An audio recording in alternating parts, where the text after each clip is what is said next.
also the only town supervisor who's ever brought in multi-million dollars worth of grants. Wow.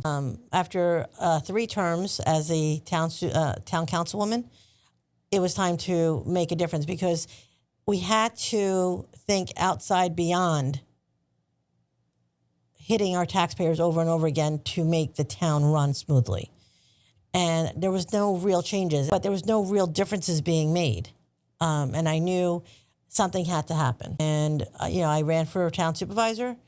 And in these last 3 years, I was the only town supervisor to stay below the tax cap 3 years running. I'm also the only town supervisor who's ever brought in multi-million dollars worth of grants. Wow. To offset the costs. I'm also the only town supervisor who thought outside the box and brought in new forms of revenue, such as the arts. I brought in streaming. Netflix and HBO came in, and they paid us for time to be in our community. This time they paid us what our town's worth. And I wanted to make sure it was fair and not taking advantage of them, especially because, they were used to only paying a couple $100. Mm-hmm.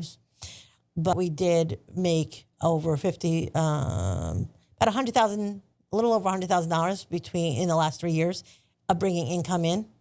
That's not hitting our taxpayers. That's just, revenue outside other than the grant money.